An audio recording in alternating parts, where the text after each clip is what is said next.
Gail Zuckerman, and this is Growing Older with Gusto. Each episode, I interview people who are growing older in an inspiring way. Whether you're 30, 60, or 80 years of age, these interviews will help to conquer your fear of aging. Please subscribe to our channel and check out our website at www.growingolderwithgusto.com. Hello and welcome, super fellow agers. Welcome to Growing Older with Gusto. I'm your host, Gail Zuckerman, and this podcast was created to help bring up the different aspects of growing older in a positive and productive way. Whether you're 30, 60, or maybe older, this podcast is for you. Our guest today for the second time is Yvonne Wolf, and Yvonne Wolf was on the show a few weeks ago. She is an intercultural consultant, and she's based in Chicago.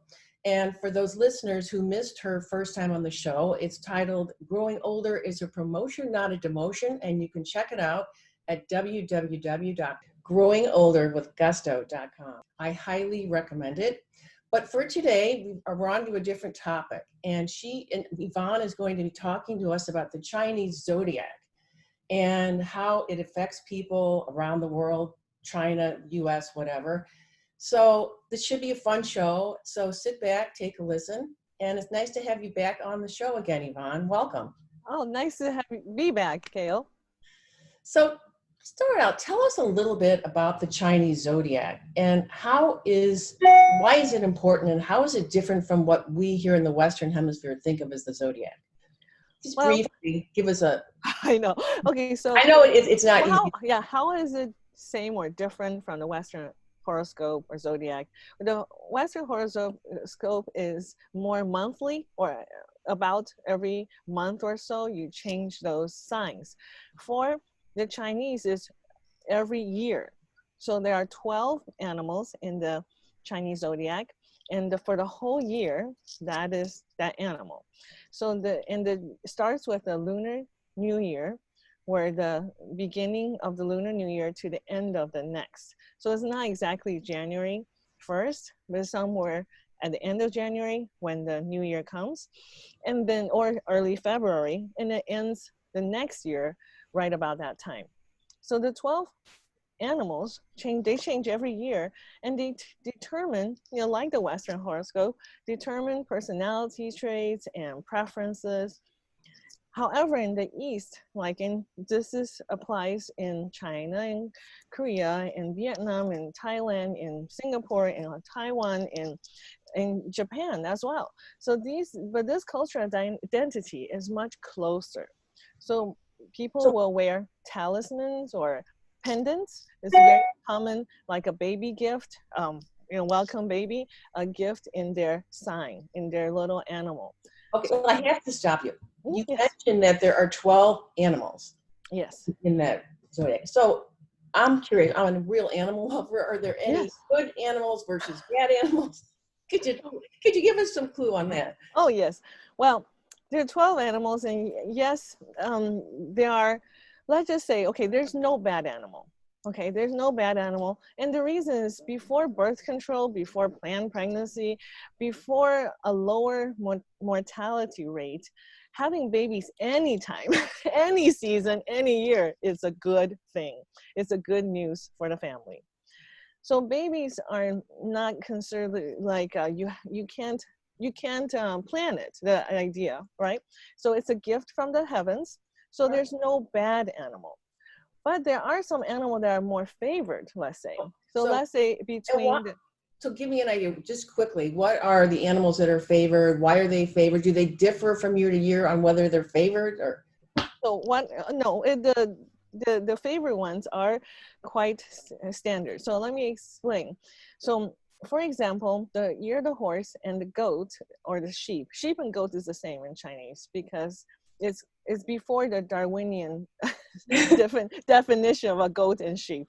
So that horned animal that comes after the horse is not as desirable as the horse. So the horse is considered better animal. So for sometimes parents will try to plan it before the goat, right? So if they could have the baby in the horse year, Do it's a they little, really plan the baby? Like people over here might plan so what month they want to have their child according. Okay. yes. Well, more and more so, because in the past there is no planning. It's very hard to plan. But now, Yep, you know. being able to plan, right? There's more ways to using birth control or planned pregnancy. There's so many ways to plan it that we do see a trend. And you would think that this kind of thinking, cultural thinking, would go away. But we see a trend where the year of the dragon is a noticeable spike in birth rate. Wow, that's Yeah. interesting. So let's talk about this year, 2020. Now, I know it's the year of the rat, and you told me earlier in a conversation that my zodiac is I'm a snake, so I'm thinking that's good in the year of the rat, right? Oh, it's all good. And year, every year we celebrate some good quality traits of that zodiac animal. So they're all picked for some observable trait that we all can emulate. So that's why I say there's no bad animal, because even the year of the rat, I know in the West it doesn't sound too good, but the rat is known for being a saver, a planner, an animal that prepares for winter. Mhm. So it's resourceful. You know, the rat is very smart. It doesn't, the story about the ant and the cricket, right? Mhm. And the ant is like the rat that stores up for winter, and they can be very resourceful in making a nest out of any little scrap. You see, so the rat is not necessarily a bad sign. And then when we talk about the the the the most favorite sign is the dragon, that in Asia, in China, in Taiwan, in as far as Vietnam and Thailand, you do see a very noticeable birth spike. So that means schools will see this increase in enrollment, and the hospitals will see an increase in births, and teachers are hired to follow the students so that they don't have to cut back on Speaking, staff. Yeah, speaking so of that's a very noticeable change, and they even study it in Freakonomics that in Yvonne, Americans. let me just jump in Oh, here. sorry. Yes. So the Chinese zodiac, as you're speaking, is really has a big impact on the Yes. Chinese culture and the people. Tell us quickly, like, as far as childhood, I mean, or after the baby is born, maybe according to this zodiac, what's the impact on childhood? Well, that's why it's so important to the Chinese people. Or Asian, East Asian people. There are three areas why it is so important. So one is that cultural identity is closer. So almost every person, in this Asian world would know what sign they are, because the parents wouldn't tell them. And it's a very, Like, how old are they when the parents tell them what their sign? well, I want to get to that. And the babies, when babies are born, lots of baby gifts are given in the sign of the animal. So it could be a pendant, it could be a little talisman, it could be a bracelet. And then, so the child grows up seeing their sign. So there's a lot more So of us. that's a So, lot of impact on them. oh yes, Yeah. yes. So, but again, all animals are good. So we tend to It's all good. It's all positive. yes, Better, we whatever. always. Okay, that's Yes, what. we emphasize the good qualities of that animal. So number one, the cultural identity is closer. And number two, there's a practical mathematical relationship, because it's every 12 years, people remember birthdays not by like it's 2005 or 2006. If they remember what animal you are, it's easier for them to remember how old you are. So yeah, so we use it as a mathematical counter. Okay, That so would work over here. and then Our hemisphere, Yvonne. oh, Do you think it would work over here? I definitely I can give Like you an not example. for Facebook, right? So Well, I can give you an example. So for example, people meet each other, and it's a very common icebreaker, small topic in between Asians, to say what's your animal, and then we can figure out if that person is younger or older than us in that relationship. Now, in the Confucian society, that doesn't, we don't laugh at someone who's older than us. We kind of see that as a relationship, a social relationship. So is that person my older sister, my aunt? Is that person my grandfather, you know, that age level? Or is that person my little brother? So we relate to each other in that way. So what about the workplace? What's the impact of the zodiac sign as people get older and they go to work? Yes. How does it impact Well, so as I say, the zodiac animal is a quick way for people to get to know each other in the Asian society. So if you know what sign you are, and then there's general principles that we understand about the signs, we tend to think our relationships are compatible, or we work well together based on the sign. Now, it's really funny about workplace, because there are studies I've read that in the Chinese company and Japanese company, and sometimes they will put you in a group to work on a project, right? And it's very, like it's not, the pods of today, correct? I'm Like sorry? of the pods of today. Yes, like the pods of today. And it's not uncommon for a project manager or a senior management to come in and say, well, we got to move you because this group has too many tigers, and I'm afraid there'll be, you know, too many arguments. So we're going to bring in a sheep, you know, a rabbit sign just to balance this team out. So yeah, it's very funny. And sometimes you feel like, wow, then how did I get this, you know, position? How did I become selected for a, you know, certain project? Your sign had a lot to do with it. Let me bring up the M word. Now, on your last time on the show, the M word was menopause. Today, it's marriage. Oh, How it impacts marriage. yes. Gail, what's your sign? My sign, I'm the snake. Yes. Okay. Well, the marriage, you know, that there's a whole complicated matrix of compatibility. Now, because in the past, okay, now in the past, I'm saying before the 20th century, before the 20th century, still very, very much your birth date, your sign determine whether you even get to meet somebody of the other sign. Okay, so that goes before blind dates.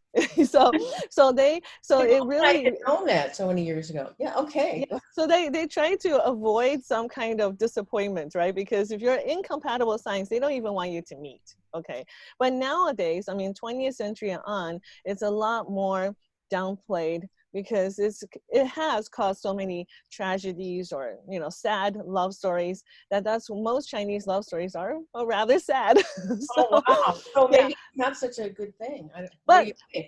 yeah, but when it becomes, but now if it reinforces your compatibility, it's nice to have something else to feel good about. And what about family life? What's the impact on the Chinese family of knowing that they have certain people of certain zodiac signs in the family? Well, let me give you an example. Now, in the family life, now I've heard of a father with 8 children, and he will confess that he loves all his children, but there's a couple, their personality just rubs him the wrong way. Now, this is what Chinese culture would point out as, well, maybe it's a compatible or incompatible zodiac pairing. And it starts to explain away things that's out of our control. But no necessary counseling is necessary, okay? Or where we don't feel like it's something that we have to actively change the relationship, but just let it go and things will work out as time goes by. That's good. It's probably very much the same over in this hemisphere, wouldn't you say? Well, I know a lot of families go to counseling experience. nowadays. You know, I know quite a few peer, you know, moms whose children are seeing a counselor because of maybe they're too shy, or too not dealing with others very well.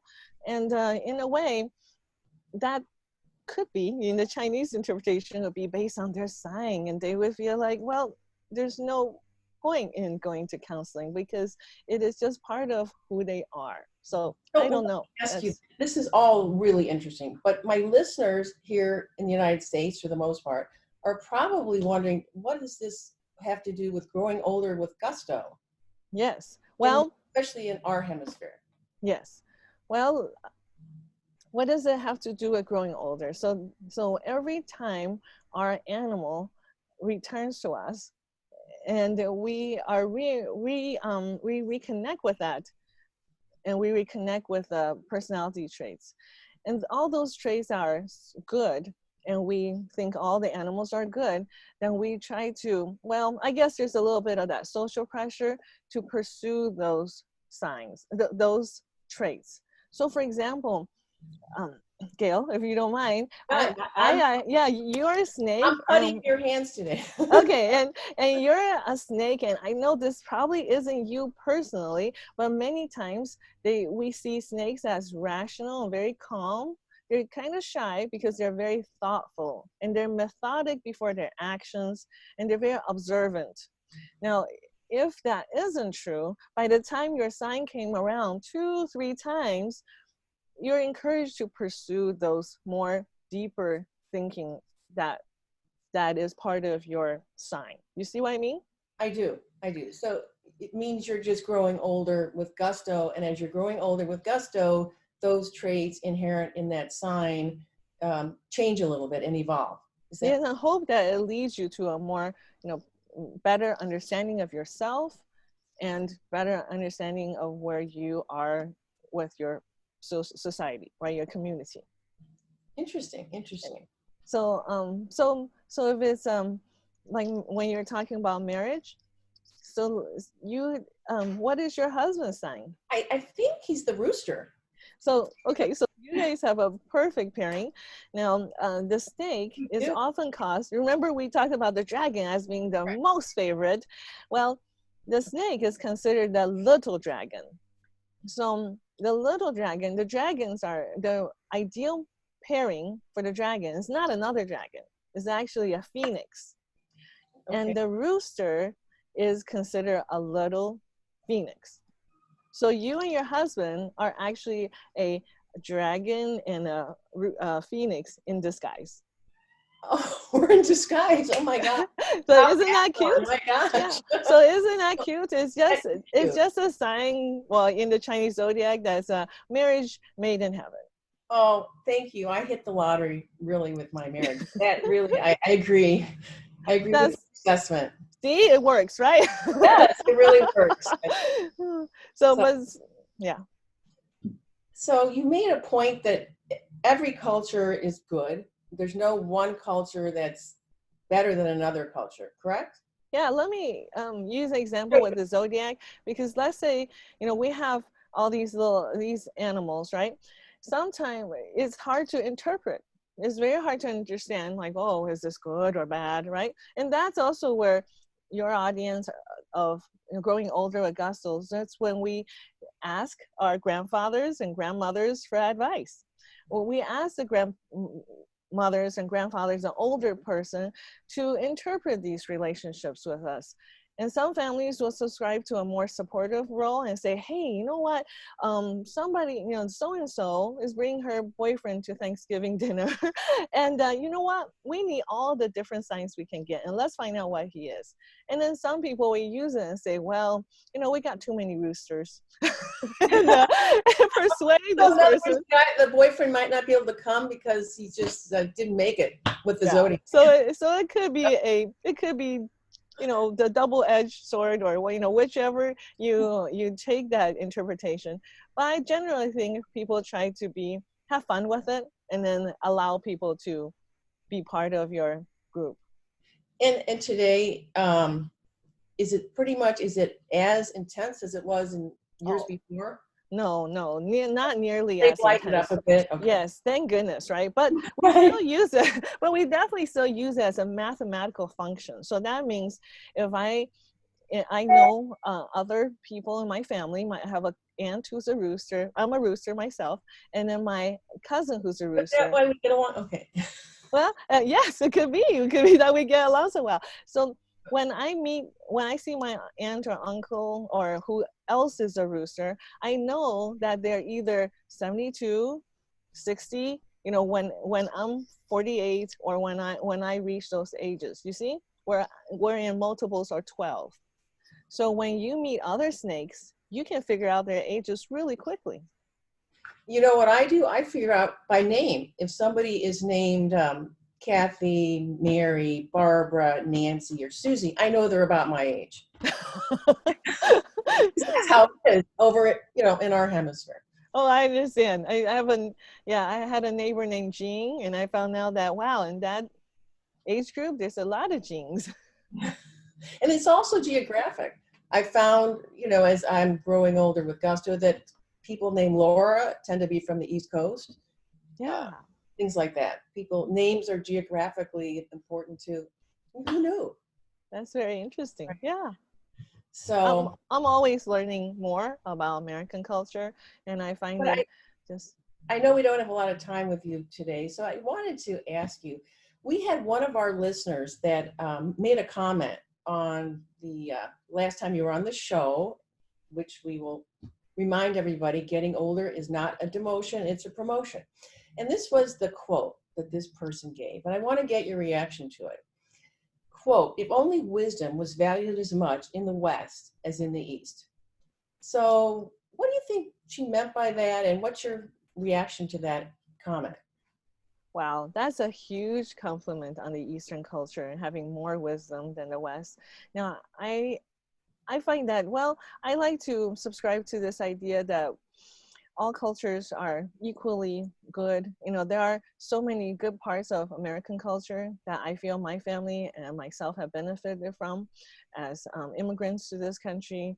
And I feel that it's nice to share the Asian wisdom just so that we have an alternative way to look at ourselves and our community and where we fit in the world.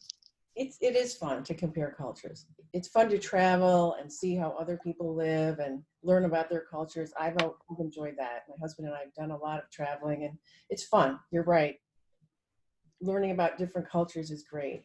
So getting back to this comment on your last show.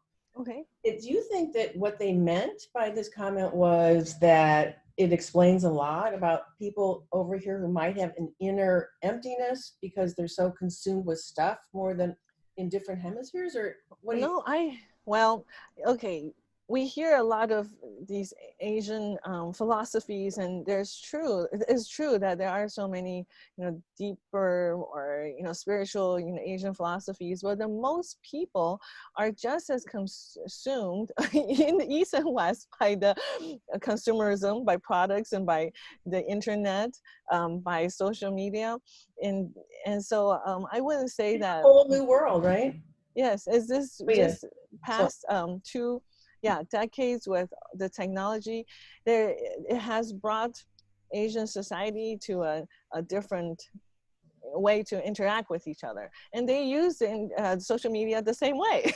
So it's not like they become Right. deeper thinkers because we come into the internet, Instagram, Snapchat world. So that part I wouldn't say so, so and it's just funny that I guess the only thing for Chinese people, the Chinese language being on a character-based language, what's so amazing about the digital world is this is the first time that Chinese people are able to communicate so fast, because we otherwise have to speak, which is live. And then there's no typewriters for Chinese. Well, let me ask you this. I just had a thought. What about the older people in China? Are they as much consumers as the younger generations? In other words, have they embraced this whole social technology that you just mentioned? I believe it's harder for Chinese, but there are some other, let's say, tools. So I know that there's a lot of Chinese that's hard for them to use social media or typing per se, but there are different ways of inputting. So in Chinese, there's more speech to text input method, or with a mouse pad, Chinese people can write on script and then they can search that way. So the speech to text is a much more used, I think, in East Asia to help them overcome the technology barrier. Very nice. That's good. That's good. So anyway, thanks for revisiting our podcast, Growing Older with Gusto. And I know you have a few more topics up your sleeve that you want to share with us, and we'd love to have you back on the show. And I know that one of them is life begins at 60. Now, I told my podcast partner, Scott, that life begins at 40. Anything before that is research. So he's probably shaking his head thinking, what do you mean life begins at 60? But could you, I think that's a great topic. And could you give us a little bit of a tease as to what that might be, maybe a sentence or two? Well, we started with the zodiac, and that already is a clue. Now, the first time it comes around, we're 12. Second time is 24. So that 60 has a lot to do with our zodiac animal. I hope to explain more next time. That sounds great. We look forward to having you back on the show, Yvonne. And thank you for joining us again on growingolderwithgusto.com. Love to hear everybody's thoughts on today's show. Thank you. And check me out. Everybody. Oh, and my website is I'm sorry, I forgot. Yes, go ahead. Tell us about your website. Yes, my website is www.ChineseIntercultural.com. You can find me on Facebook and on LinkedIn. Thank you. Thank you so much, Yvonne. We'll look forward to be here, Gail. Look forward to seeing you again. Okay, thank you. Bye. Please subscribe to our channel and check out our website at www.growingolderwithgusto.com.